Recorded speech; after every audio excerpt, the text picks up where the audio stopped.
Il fut une époque où Patrick Juvet régnait en maître incontesté sur les pistes de danse du vieux continent, composant et incarnant des hymnes qui ont marqué toute une génération au fer rouge. Son timbre de voix unique, son allure androgyne et ses mélodies entêtantes ont propulsé son nom bien au-delà des frontières de sa Suisse natale, faisant de lui une véritable superstar. Cependant, lorsque son existence s'est doucement éteinte dans la solitude de Barcelone, ce n'est pas tant l'annonce de sa disparition qui a marqué les esprits, mais l'indifférence polie qui l'a accompagné. Avec le recul, le destin de cet artiste soulève aujourd'hui une interrogation troublante sur la nature éphémère de la gloire, sur la volatilité de la fortune et sur ce qui subsiste réellement une fois que les feux de la rampe ont cessé de briller. C'est l'histoire d'une dégringolade passant du statut d'icône internationale adulée à celui d'un homme face à une porte close qui ne s'ouvrira plus. La dernière demeure de Patrick Juvet n'avait rien d'un palais luxueux, ce n'était ni une villa surplombant la Méditerranée, ni un monument érigé à sa gloire passée. Il finissait ses jours dans un appartement en location d'une simplicité désarmante à Barcelone, niché dans un quartier paisible à 2 pas du parc de la Ciutadella. Lorsqu'il a choisi de s'y établir définitivement, il avait déjà tiré un trait sur la vie publique, cherchant refuge loin du tumulte. Les tournées n'étaient plus qu'un lointain souvenir, ses passages à la télévision se comptaient sur les doigts d'une main, et il avait progressivement coupé les ponts avec ce show business qu'il avait tant chéri. Plus tard, ses anciens compagnons de route et collaborateurs avoueront avoir perdu le fil de sa vie, non pas à la suite de querelles, mais simplement parce que Patrick s'était volatilisé dans l'anonymat. Pourtant, dans les jours qui ont précédé le drame, une atmosphère étrange et inhabituelle s'était installée.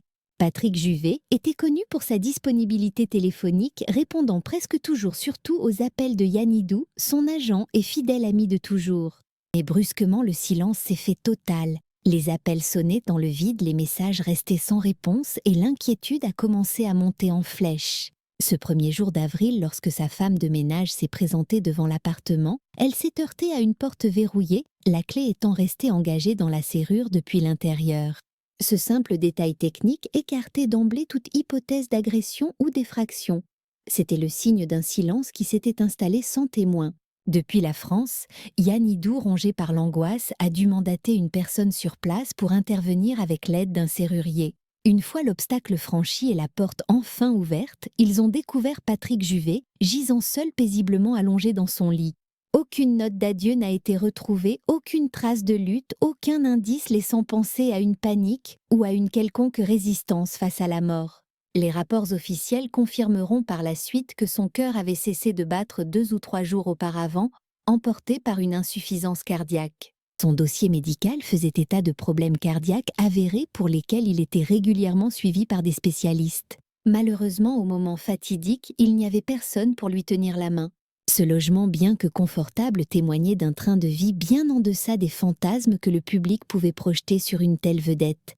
La suite des événements fut tout aussi déconcertante. Il n'y a eu aucune déferlante médiatique instantanée, pas de chaîne d'information brisant leur antenne pour des éditions spéciales, ni d'hommages vibrants dans l'urgence. La presse helvétique s'est contentée d'entrefiler, mentionnant brièvement sa disparition. Quant aux médias français, ils ont mis près de 24 heures à réagir, publiant des articles souvent laconiques, purement factuels et parfois parsemés d'erreurs. Le pays ne s'est pas arrêté pour une cérémonie nationale, aucune grande émission rétrospective n'a été programmée privant les fans d'un adieu collectif. De nombreux observateurs ont surtout exprimé leur stupeur, non pas face à sa mort, mais en découvrant qu'il était encore en vie jusqu'alors. Cette fin de vie dans l'ombre offrait un contraste brutal et saisissant avec le personnage flamboyant qu'il avait incarné. Patrick Juvet avait pourtant écoulé des millions de disques, composé des tubes diffusés en boucle à la radio des décennies plus tard et façonné l'identité sonore de toute une époque. Malgré cela, il s'est éteint seul dans un bien loué sans famille, à son chevet, loin des caméras et privé de la reconnaissance publique que l'on réserve habituellement aux artistes de sa stature. Ce petit appartement barcelonais restera à jamais le symbole ultime de son long et lent retrait de la célébrité. Un endroit dépourvu de scandales et de drames, mais lourdement marqué par le sceau de l'absence et de la solitude. Dans la suite de ce récit, nous remonterons le fil du temps pour tenter de comprendre comment un homme ayant amassé des fortunes colossales, grâce à son art, a pu finir dans un lieu qui ne lui appartenait même pas, analysant le parcours de cet argent sitôt gagné, sitôt disparu. Pour saisir pleinement comment Patrick Juvet en est arrivé à conclure son existence dans une location, il est impératif de se replonger dans ces années fastes où les questions d'argent ne se posaient absolument pas. Au zénith de sa carrière, Juvet n'était pas uniquement un interprète à succès, il était également un auteur-compositeur dont la plume valait de l'or. Il composait non seulement pour son propre répertoire, mais aussi pour des légendes de la chanson française, incluant l'immense Claude François. Les royalties générées par ses créations l'ont soutenu financièrement pendant des décennies, continuant de tomber bien longtemps après que son visage eût disparu des couvertures de magazines. À son apogée, Patrick Juvet a vendu des dizaines de millions de singles et d'albums inondant le marché européen et international. Ses mélodies tournaient en boucle sur les ondes, figuraient sur une infinité de compilations et étaient régulièrement utilisées au cinéma ou à la télévision. Bien des années plus tard, des monuments comme le Lundi au Soleil continuaient d'assurer des rentrées d'argent confortables et régulières. Juvet admettait lui-même qu'il aurait eu la possibilité de cesser toute activité pour vivre opulemment rien qu'avec ses droits d'auteur et sa retraite. Si l'on s'en tenait aux chiffres bruts affichés sur les relevés, rien ne laissait présager une catastrophe imminente pour son portefeuille. Cependant, pour l'artiste, la notion d'épargne était totalement étrangère. Les billets n'étaient pas faits pour dormir en banque, mais pour circuler. Il le confessait lui-même, sans détour, il claquait tout ce qui rentrait guidé par ses coups de tête du moment, plutôt que par un plan d'avenir bien ficelé. Véritable globe-trotteur, insatiable, il sautait d'un pays à l'autre, préférant la liberté des baux temporaires aux chaînes de la propriété immobilière classique. Pourtant, ce n'est pas faute d'avoir été prévenu. Ses gestionnaires l'ont supplié maintes fois de placer ses cachets dans la pierre dès ses débuts, mais il a toujours balayé ses conseils d'un revers de main. Avec le recul, l'amertume a fini par s'installer, car il a réalisé qu'avec les sommes colossales amassées, il aurait pu s'offrir un parc immobilier de luxe payé comptant sans devoir un centime à personne. Sa défense était toujours la même: pourquoi entasser des richesses quand on peut privilégier l'hédonisme immédiat et croquer la vie à pleines dents? Une philosophie grandement facilitée par sa situation personnelle, puisqu'il naviguait en solo sans femme ni progéniture, dont il fallait assurer l'avenir. Quand le déclic de l'investissement immobilier a fini par se produire, les années de gloire étaient malheureusement déjà loin derrière lui. Il a fini par jeter son dévolu sur un pied-à-terre à Barcelone, lançant de grands travaux pour façonner son havre de paix, vantant partout le calme absolu et la terrasse ensoleillée de ce nouveau cocon. En même temps, il nourrissait un rêve altruiste qu'il partageait dans les médias: bâtir une grande demeure au Brésil destinée à offrir des vacances inoubliables aux gamins des quartiers pauvres. Si personne ne peut douter de la noblesse de son cœur et de la pureté de ses ambitions caritatives, la réalité administrative et légale était tout autre, laissant ses belles idées au stade de simples chimères sans fondement juridique. Pas une seule brique n'a été posée, les terrains n'ont jamais été acquis officiellement et aucune fondation n'a été couchée sur papier pour pérenniser ce projet après sa disparition. Pire encore, au fil du temps, un démon silencieux a commencé à ronger ses finances, l'entourage, et les investigations posthumes ont mis en lumière une addiction dévorante pour les casinos virtuels. Isolé devant son écran, il passait des nuits entières à flamber, voyant son bas de laine fondre comme neige au soleil, clic après clic. Si l'on combine cela à des investissements hasardeux, des imbroglios contractuels et une gestion comptable totalement anarchique, on comprend mieux comment son empire financier s'est effrité petit à petit jusqu'à ne plus être que l'ombre de lui-même. Ce n'était pas une faillite spectaculaire à la une des journaux à scandale, mais une dégringolade silencieuse, invisible aux yeux du grand public et des médias. Au crépuscule de sa vie, le bilan comptable était glacial, il n'avait plus le moindre titre de propriété valide sur ses terres natales suisses. Ce chalet qu'il chérissait tant lui avait échappé, saisi impitoyablement par le fisc avant d'atterrir dans le portefeuille d'actifs d'une banque. Même son refuge barcelonais ne lui appartenait plus, il y payait un loyer. Il ne restait que des miettes éclipsées par une montagne de créances. Les experts qui ont fouillé dans les comptes ont estimé le trou financier entre 200 000 et 400 000 euros. Le paradoxe est cruel, alors que son compte en banque personnelle virait au rouge vif sa musique, elle restait une machine à cash générant des royalties ininterrompues. Que ce soit sur les ondes radio ou via les géants du streaming, ces tubes disco tournaient en boucle indifférents à la ruine de leurs créateurs. Ce décalage total entre un artiste ruiné et une œuvre florissante allait devenir le nœud gordien du casse-tête juridique qui s'annonçait post-mortem. C'est justement cette équation impossible qui va se retrouver au cœur du dossier lors de l'ouverture officielle de la succession de Patrick Juvet, dévoilant un cadeau empoisonné qui forcera ses proches à réaliser le véritable coût d'une vie de star déchue. Un legs toxique et complexe dont personne ne voulait assumer la charge. Contrairement aux sagas habituelles des familles célèbres, la disparition du chanteur n'a provoqué ni guerre des clans, ni procès retentissant dans l'immédiat. Bien au contraire, c'est un silence lourd et particulièrement gênant qui s'est installé autour de son dossier. On aurait pu croire que sa gloire mondiale attirerait les convoitises, mais aucun membre du clan ne s'est levé pour réclamer son dû. Personne ne s'est bousculé au portillon. Ce manque d'enthousiasme s'est très vite expliqué dès que les livres de comptes ont été ouverts au grand jour et analysés. Les notaires et l'administration ont dû se rendre à l'évidence, le chanteur léguait un véritable sac de nœuds administratifs plutôt qu'un trésor. Le passif était accablant, une ardoise oscillant vertigineusement entre 200 000 et 400 000 euros de dette. Ce gouffre financier était le résultat direct d'années d'errance de factures ignorées et surtout de ces fameuses nuits tragiques passées à perdre gros sur Internet. L'équation était simple et brutale. Pour tout héritier potentiel, dire oui à l'héritage, c'était s'engager personnellement à rembourser ses créanciers. Des documents exhumés plus tard ont confirmé que l'interprète légendaire avait bel et bien pris la peine de rédiger ses dernières volontés. Sur ce papier, 2 noms se détachaient clairement pour recevoir ses biens, une camarade de jeunesse qu'il n'avait jamais oubliée, ainsi que son fidèle bras droit Yann Hidou, qui gérait sa carrière depuis des lustres. La vieille amie, face à la réalité glaciale des chiffres et du passif, a préféré décliner l'offre et renoncer à tout droit pour protéger sa propre tranquillité.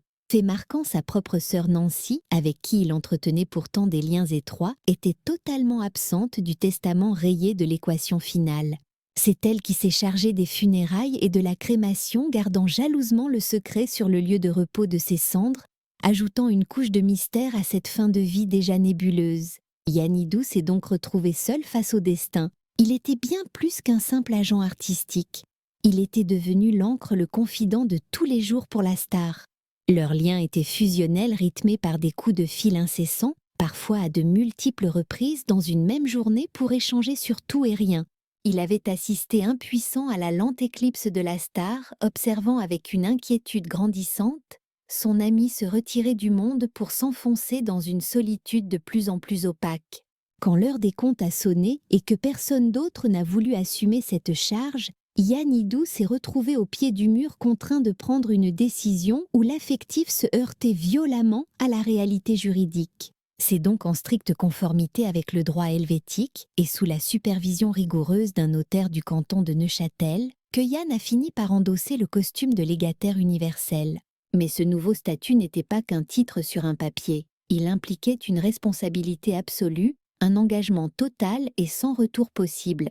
En signant, il ne récupérait pas seulement la jouissance théorique du répertoire de Patrick Juvet, mais il héritait aussi de tout le passif financier qui s'y accrochait comme un boulet bien loin d'un simple geste honorifique. Dire oui à cette succession, c'était accepter de monter au front face à une armée de créanciers impatients et de se lancer dans la traduction laborieuse de documents administratifs en plusieurs langues. C'était surtout devoir démêler un imbroglio juridique tentaculaire s'étendant par-delà les frontières, tissant sa toile complexe entre l'Espagne, la Suisse et l'Hexagone. La véritable difficulté de cet héritage résidait dans sa nature schizophrène, d'un côté, une montagne de dettes et d'obligations en souffrance qui réclamaient une attention immédiate. De l'autre, un trésor de guerre musicale, un catalogue vibrant qui ne cessait de faire teinter le tiroir-caisse avec une régularité impressionnante.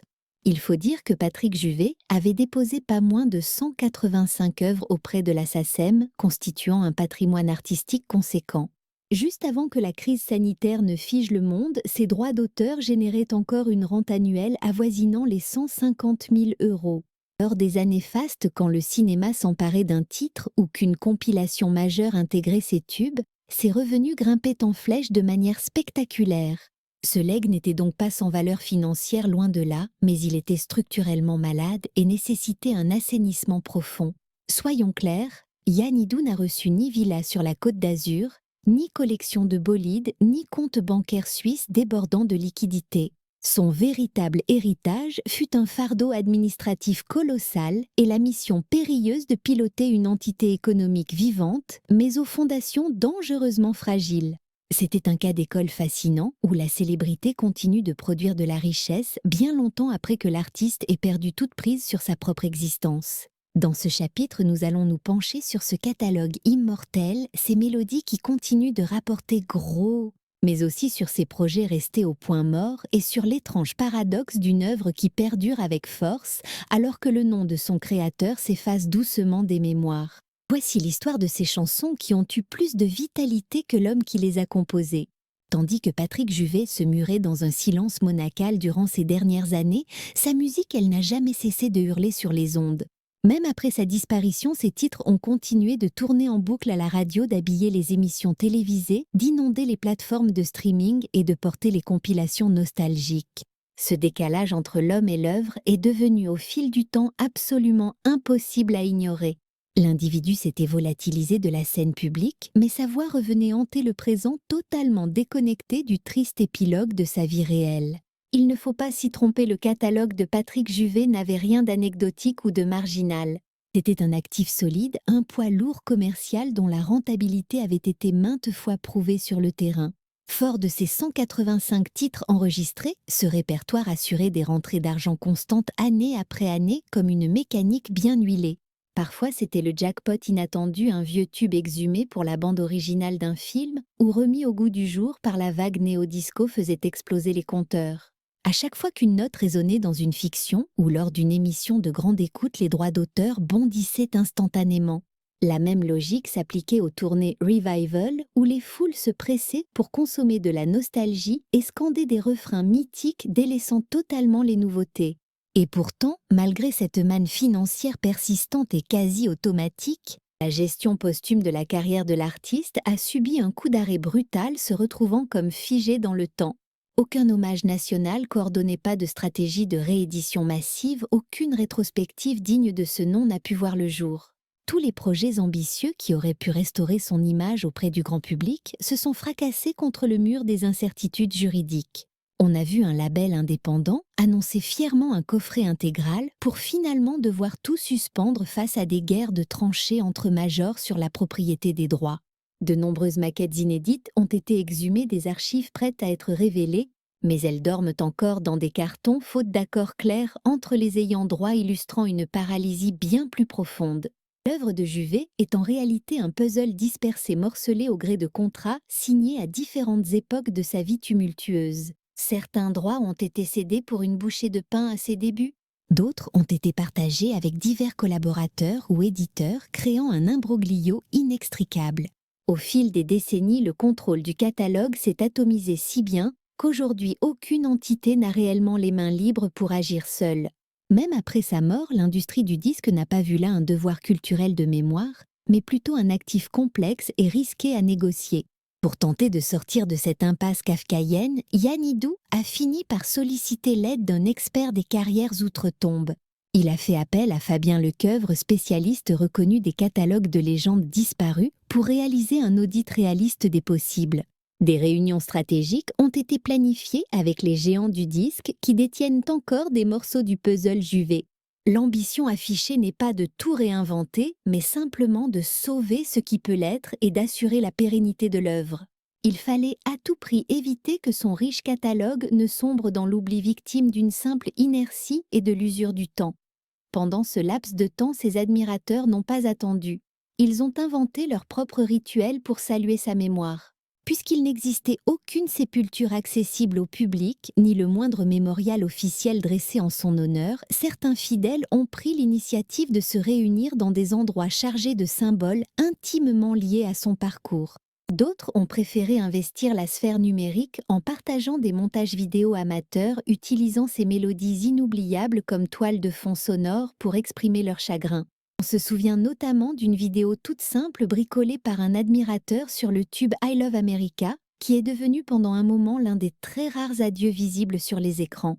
C'était une initiative modeste certes, mais qui en disait long sur le gouffre béant laissé après son départ soudain. Le plus saisissant dans cette affaire, c'est le paradoxe cruel, alors que l'homme s'effaçait la musique de Patrick Juvet, elle continuait de vibrer et de toucher de nouveaux auditeurs. Dans les clubs des DJ, s'acharnait encore à remixer ses titres. Toute une génération de jeunes découvrait ainsi la richesse de son œuvre sans avoir la moindre idée du destin tragique de son créateur. Ces morceaux menaient leur propre vie confortablement installés dans des listes de lecture modernes, totalement coupées de leur contexte d'origine et détachés de l'être humain qui les avait composés. Le monde du spectacle a laissé ce fossé se creuser sans intervenir, acceptant tacitement cette séparation entre l'artiste et son art. Sans doute était-il beaucoup plus aisé de capitaliser sur la nostalgie festive que de regarder en face le coût humain et la souffrance qu'elle dissimulait soigneusement. Dans la suite de notre récit, nous allons explorer ce qui n'a jamais eu lieu après sa mort. Ni funérailles grandioses, ni monument commémoratif, ni même un simple lieu pour se recueillir. Nous verrons comment ce vide sidéral s'est imposé comme l'ultime chapitre de la disparition lente et silencieuse de Patrick Juvet. Pas de pierre tombale, aucun hommage national et un silence lourd de sens validé par l'ensemble de la profession. Une fois le décès de Patrick Juvet officiellement confirmé, on aurait pu s'attendre à du bruit ou des polémiques. Il n'en fut rien. Ce qui a suivi, c'est le néant, l'absence totale. Aucune cérémonie publique n'a été programmée en France, pas le moindre service commémoratif en Suisse, rien d'officiel pour marquer la fin d'un homme qui pourtant avait régné en maître sur les classements européens. Sa dépouille a été incinérée dans la plus stricte discrétion et ses cendres ont été rapatriées vers sa terre natale en Suisse. Tout cela s'est fait à la demande expresse de sa famille qui a tenu à garder le lieu secret.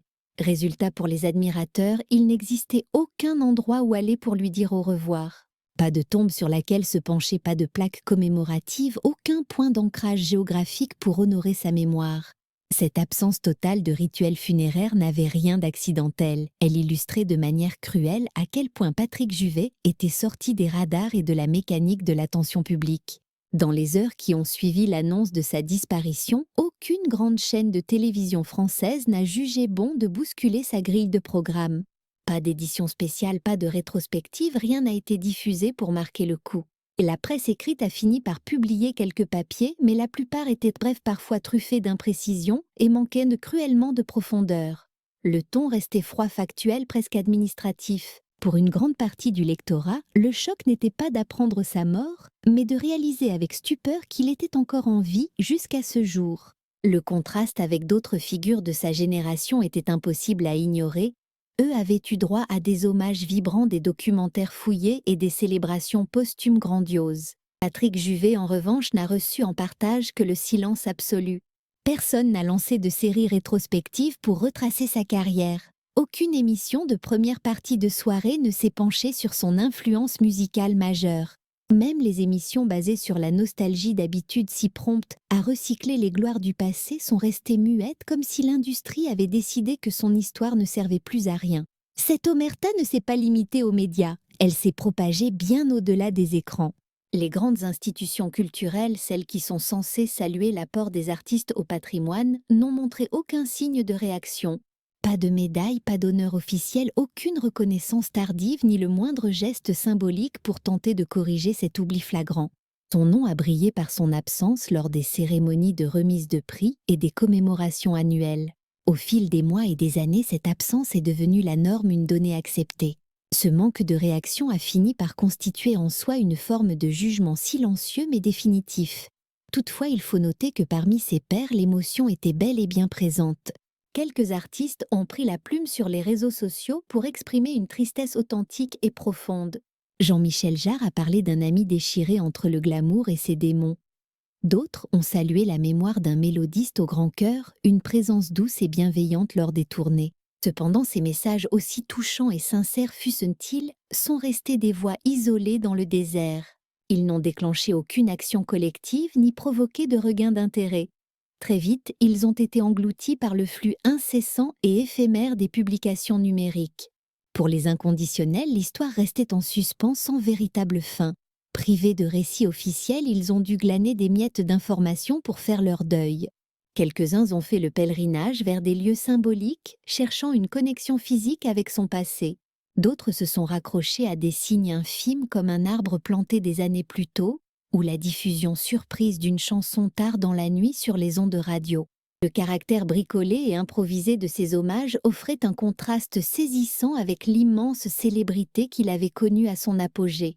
L'effacement de Patrick Juvet de la mémoire collective ne s'est pas fait dans un fracas spectaculaire. Ce fut un processus lent administratif presque poli dans sa froideur. On ne l'a pas rejeté avec perte et fracas, on a simplement cessé de lui envoyer des invitations. Cette industrie qui jadis portait sa voix au nu ne s'est pas retournée contre lui. Elle est juste passée à autre chose et cette indifférence silencieuse est devenue le décor final de sa vie comme de sa mort. Dans l'ultime partie de notre récit, nous ne conclurons pas par une révélation fracassante, mais en posant une question simple pourtant essentielle. Qu'est-ce que le crépuscule de l'existence de Patrick Juvet nous enseigne véritablement sur les mirages de la célébrité et la tyrannie de l'argent?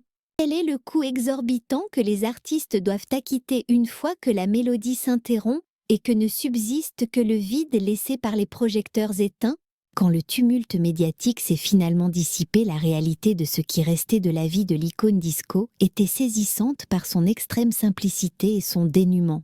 On ne trouvait nulle trace de résidence somptueuse, aucun signe extérieur de richesse, ni même de bas de laine dissimulés pour les mauvais jours. Au moment fatidique de son départ, sa fortune personnelle était dérisoire, estimée à une valeur quasi nulle, probablement inférieure à 50 € si l'on déduisait le passif accumulé. Ce chiffre donne le vertige tant il contraste violemment avec les fleuves d'argent et les millions qu'il avait brassés à l'apogée de sa carrière, à cette époque dorée où ses vinyles s'arrachaient aux quatre coins du globe et où son génie mélodique assurait des rentrées financières colossales. L'appartement qu'il occupait à Barcelone lors de ses derniers instants était le miroir fidèle de cette chute silencieuse. Ce n'était pas une ruine spectaculaire digne d'un roman, mais un déclin bien plus insidieux semblable à un endroit n'appartenant plus à personne, dès l'instant où la porte s'est refermée sur lui à jamais. Il s'agissait d'un simple bail locatif et non d'un patrimoine immobilier à léguer ou à préserver. Entre ces quatre murs ne subsistaient que des objets du quotidien sans grande valeur marchande, les vestiges épars d'une vie qui s'était progressivement atrophiée. Les recherches approfondies menées pour dénicher d'éventuels biens immobiliers dissimulés, y compris cette rumeur persistante concernant une villa au Brésil, n'ont abouti à rien de concret. Aucune pierre ne lui appartenait. Ce qui avait pu ressembler autrefois à des investissements solides ou des rêves d'avenir s'était évaporé, ne laissant que de la paperasse et des interrogations stériles. Pourtant, le véritable trésor de la succession de Patrick Juvet n'était pas fait de briques ou d'or, mais résidait dans l'immatériel, son œuvre musicale. La machine à droit d'auteur, elle n'a jamais cessé de tourner. Son répertoire demeure une source de profit intarissable.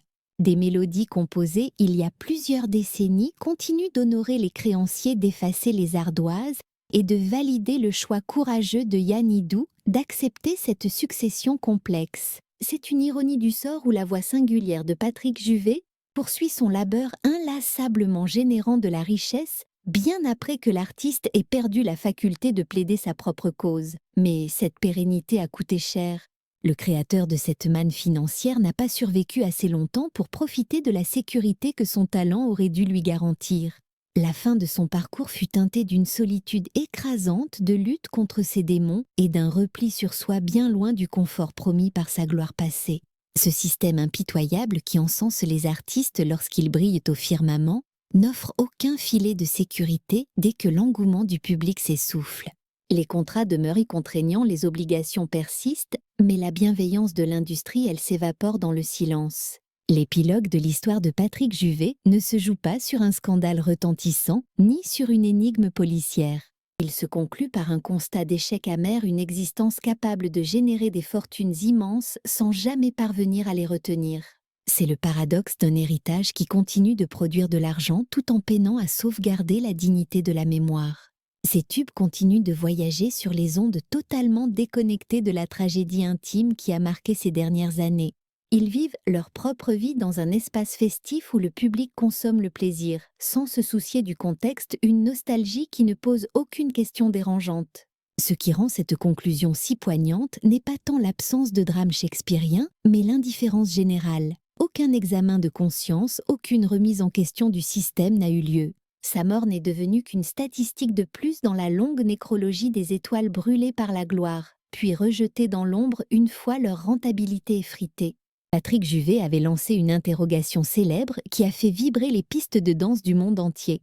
Mais au crépuscule de sa vie, une autre question bien plus lourde flottait sans réponse dans la solitude de cet appartement clos, loin de ses racines. Aujourd'hui, lorsque les premières notes d'un titre de Patrick Juvet résonnent à vos oreilles, accordez-vous une pensée pour l'homme brisé derrière le micro, ou ne percevez-vous que la mélodie entraînante?